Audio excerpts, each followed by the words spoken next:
Halo, selamat siang. Apa kabar saudara? Senang sekali saya Rosmi Rahma menjumpai Anda siang hari ini dengan sejumlah informasi penting seputar Kalimantan Timur dan sekitarnya akan kami hadirkan untuk Anda dan berikut di antaranya. Tanggapan anggota DPRD Kaltim soal maraknya kasus illegal mining di Kutai Kartanegara. Melimpahnya ikan asin di Danau Melintang Kutai Kartanegara menjadi inspirasi untuk mendapatkan keuntungan. Kita awali Kaltim Headline siang kali ini, anggota DPRD Kaltim Sarkowi Fazahri menanggapi maraknya kasus illegal mining di Kutai Kartanegara. Dia meminta instansi sektoral bekerja sama dengan penegak hukum membongkar habis penambangan batu bara yang secara nyata merugikan keuangan negara. Berikut informasinya. Kasus-kasus penambangan batu bara secara ilegal terjadi di Kutai Kartanegara. Aksi itu sudah lama terjadi namun cenderung dibiarkan oleh para penegak hukum sehingga aksi ilegal mining semakin merajalela. Kawasan yang batu baranya dijarah terjadi di Sebulu Modern sampai dengan Taman Hutan Raya Bukit Soeharto, Kecamatan Samboja, Kutai Kartanegara. Pekan lalu tim SPORC Enggang bersama Polhut Dinas Kehutanan memergoki aktivitas ilegal di kawasan terlarang itu. Barang bukti 2 unit ekskavator diamankan dan seorang pelaku sudah ditahan. Anggota DPRD Kaltim Sarkowi Fazahri mengaku prihatin dengan kondisi ilegal mining di seluruh Kaltim. Padahal sudah ada tim terpadu yang menangani, tapi kasus-kasusnya masih terjadi. Masalah pertambangan itu kan yang diperlukan adalah harus melakukan langkah-langkah yang sifatnya terpadu. Di situ harus ada polisinya, harus ada dinas terkait, kemudian harus melibatkan kelompok-kelompok yang lain. Jadi tidak bisa hanya 1-2 pihak saja gitu. Karena untuk menangani pertambangan itu harus terkoordinasi, terpadu. Makanya ada namanya tim-tim itu harus terpadu dibentuk gitu. Dan sekarang kan sudah dirancang tuh ada tim. Sudah ada kerjasama antara dinas pertambangan sebagai perpanjangan dari provinsi kan, pemerintah provinsi dengan Kapolda, dengan TNI, dengan Kejaksaan. Nah, bahkan dengan KPK. Sebagai wakil rakyat, Sarkowi mengakui menerima laporan terjadinya illegal mining di Kaltim. Merespon banyaknya laporan warga, dia mendorong agar Dinas Pertambangan bekerja sama dengan Polda dan Kejaksaan Tinggi membuka sistem pengaduan online.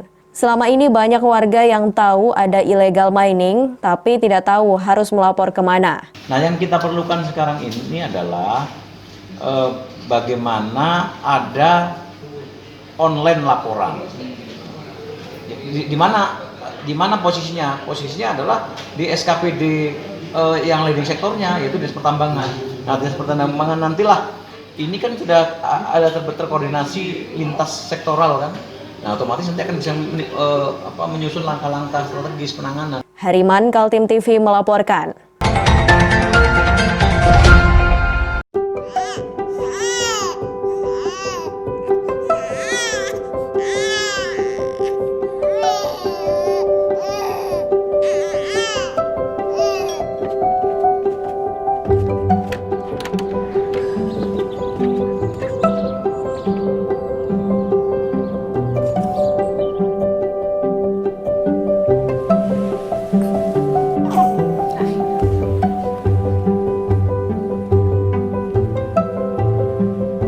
Seedlings Calm Essential Oil Blend.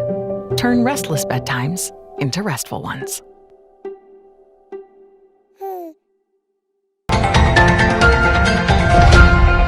Verifikasi faktual persyaratan calon Bupati Kutai Timur dari jalur perseorangan mulai dilaksanakan 27 Juni lalu. Komisi Pemilihan Umum menerapkan new normal kepada petugas verifikasi, yaitu melengkapi dengan alat pelindung diri. Berikut informasinya. Satu-satunya calon perseorangan atau calon independen di Kutai Timur, pasangan Abdal Nanang Al-Hasani dengan Rusmiati, mereka telah lolos tahap verifikasi administrasi dengan menyerahkan sebanyak 25.653 foto KTP kepada KPU yang bersumber dari warga 18 kecamatan. Agenda verifikasi faktual semestinya sudah dilaksanakan KPU pada bulan Maret lalu, namun karena situasi pandemi COVID-19, kegiatan KPU dihentikan, baru dilanjutkan lagi pada pertengahan Juni. Jadwal baru KPU verifikasi faktual digelar hingga 12 Juli.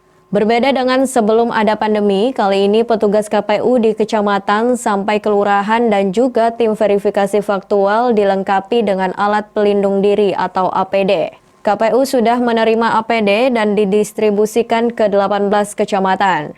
APD atau alat pelindung diri untuk petugas yang akan melaksanakan verifikasi faktual. Ini tahapannya kan sudah memasuki tahapan verifikasi faktual dan sesuai dengan peraturan KPU terkait kita juga sebagai penyelenggara yang mematuhi protokol COVID sebagai pencegahan penularan COVID-19 ini, maka petugas kami juga harus dilengkapi dengan APD dan hari ini sudah datang semua, insya Allah siaplah untuk dipakai oleh petugas kami. APD yang digunakan petugas mengikuti protokol kesehatan new normal berupa masker, hand sanitizer, termogan, sarung tangan, face shield, sabun cuci tangan, disinfektan, serta tisu dan bak plastik. Tim Kaltim TV melaporkan.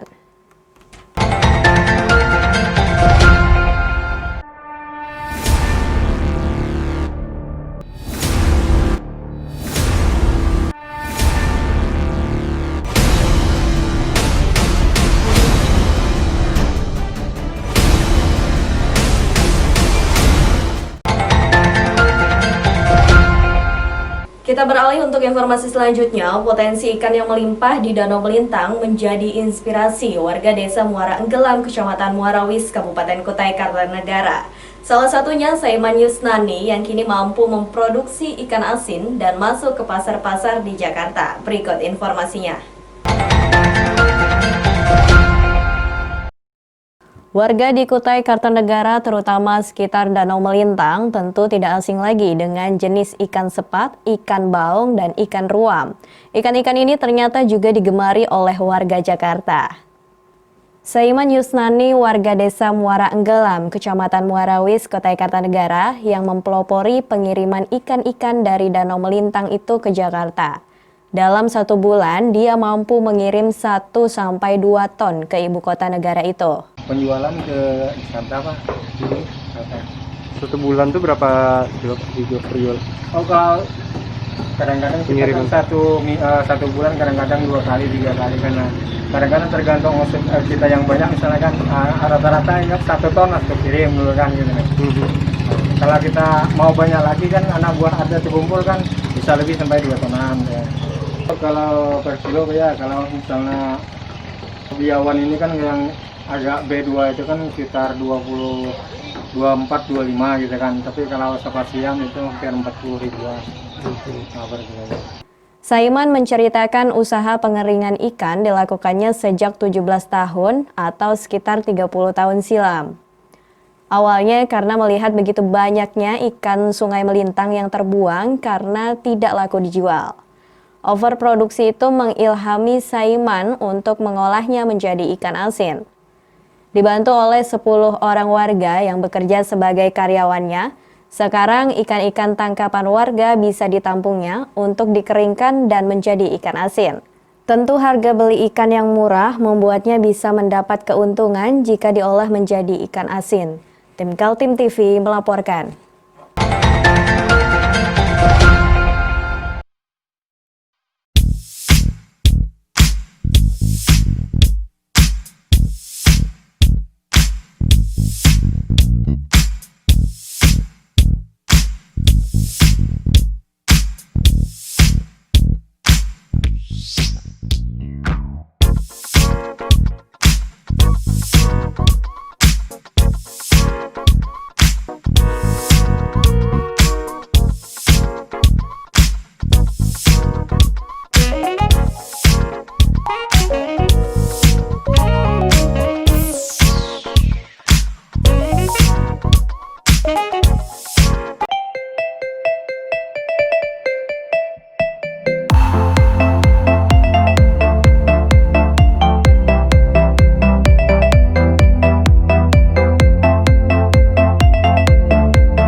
Hari Jadi Bayangkara ke-74 yang jatuh pada 1 Juli sudah diperingati jajaran Polri dengan serangkaian kegiatan bakti sosial.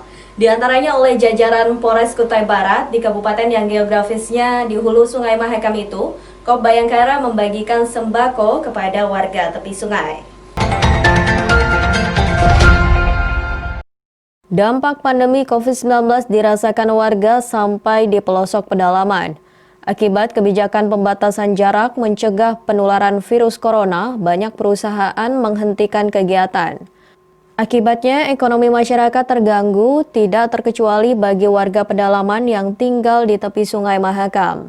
Jajaran Polres Kutai Barat memanfaatkan momentum HUT Bayangkara ke-74 dengan berbagi kepada para warga tepi sungai di Kecamatan Melak, Kabupaten Kutai Barat. Dengan menggunakan speedboat, jajaran Polri menemui warga tepian sungai dan mendistribusikan kepada warga yang membutuhkan bantuan. Sontak aksi jajaran Polri itu mendapat reaksi dari warga. Ratusan warga berdatangan mendekati speedboat dengan menggunakan perahu ketinting. Ya alhamdulillah lah namanya rezeki kan. Di samping itu juga karena corona ini, saya juga terima kasih sama Polri lah gitu. Termasuk Polres Kapolsek ini lah. Polres, makasih banget bantuannya. Ya, karena bermanfaat, betul-betul bermanfaat bagi masyarakat Kutai Barat. Aksi bagi sembako kepada warga dipelopori oleh Kapolda Kaltim Muktiono di Makopolda pekan tadi. Sebanyak 27.000 paket sembako dibagikan secara serentak di 10 kabupaten kota, termasuk di Kutai Barat. Dalam kesempatan ini, Polres Kutai Barat melaksanakan kegiatan bakti sosial berupa pembagian mie dan beras, sembako kepada masyarakat yang memiliki kapal kecil, kapal ces, ketinting. Ya, tujuannya untuk memberikan bantuan supaya pada masa pandemi COVID ini bisa terbantu dalam pelaksananya. Nah, hari ini dalam rangka Hari Bayangkara ke-74. Ini targetnya berapa banyak Pak yang akan diberikan pada masyarakat Pak? Hari ini kita target untuk masyarakat kapal yang memiliki perkapalan itu sekitar 374 sembako, dan untuk yang di darat ya, yang di kecamatan dan kabupaten meliputi Mahulu dan Kutai Barat itu ada sekitar 820 paket sembako. Tim Kaltim TV melaporkan.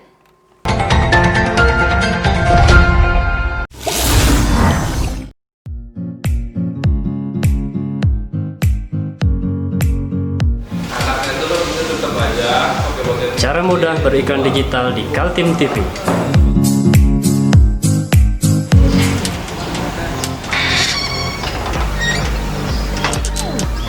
Yang pertama, jadilah sahabat Kaltim TV.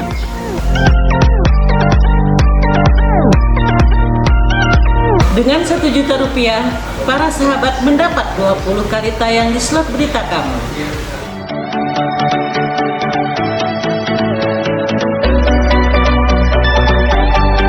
Dengan 20 detik, dapat menjangkau 20.000 penonton. Anda beruntung karena mendapat kesempatan perdana dari kami. Ayo jadilah sahabat Kaltim TV.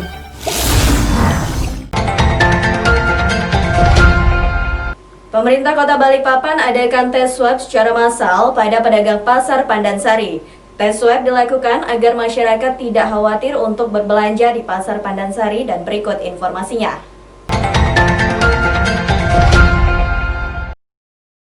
Wali Kota Balikpapan dan sejumlah Forkompinda serta Kepala Dinas Kesehatan Kota Balikpapan menggelar press release terkait COVID-19 di Kota Balikpapan yang kini mencapai 175 orang positif. Press release COVID-19 digelar di halaman Pemkot Balikpapan pada 28 Juni 2020. Pemerintah Kota Balikpapan akan menyiapkan sebanyak 500 alat swab gratis yang diperuntukkan pedagang pasar Pandansari. Hal ini dilakukan untuk meyakinkan masyarakat agar masyarakat tidak khawatir saat belanja di pasar tradisional Pandansari. Wali Kota Balikpapan Rizal Effendi menyebut, para pedagang harus datang untuk melakukan tes swab secara gratis. Jika ditemukan ada yang positif, maka Pasar Pandansari sementara waktu akan ditutup. Sementara itu, Kepala Dinas Kesehatan Kota Balikpapan Andi Sri Juliarti mengatakan, sejauh ini fasilitas rumah sakit yang ditunjuk pemerintah untuk menangani pasien COVID-19 masih cukup. Dan beberapa rumah sakit menambah jumlah tempat tidur. Langsung kan? Bu, pasien kan terus bertambah, Bu. Ya. Pasien kan yang positif terus bertambah ini, Bu, di Balikpapan. Nah, untuk kapasitas di rumah sakit sendiri seperti apa ini, Bu? Masih karena rumah sakit kita juga semua berkomitmen akan memperluas atau menambah jumlah bednya. Ya. Jadi tidak ada masalah ini, Bu? Tidak ada kekurangan atau gimana? Tidak kekurangan. Bahkan Pertamina ini juga menambah terus kan. Meski saat ini masyarakat boleh berkumpul dan melakukan aktivitas, namun Pemkot Balikpapan berharap agar tetap mengikuti protokol kesehatan yang sudah diterapkan agar penyebaran COVID-19 bisa berakhir. Dari Balikpapan, Muhammad Idris, tim Kaltim TV melaporkan.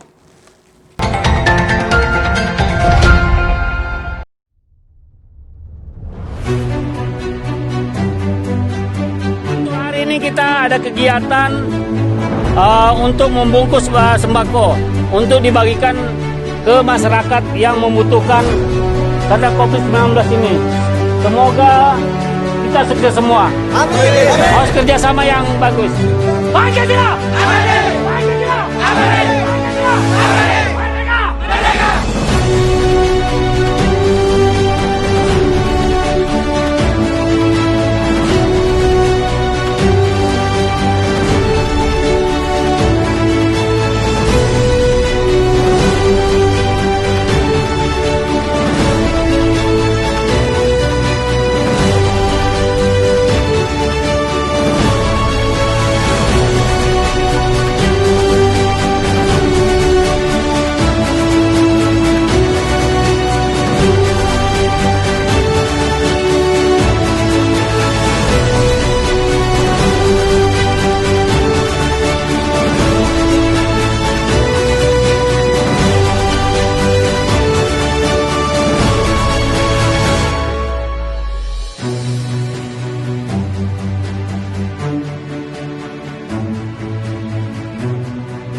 Demikian Kaltim Headline siang kali ini. Informasi lainnya dapat Anda simak melalui situs website kami www.kaltim.tv, channel YouTube dan fanpage Facebook Kaltim TV.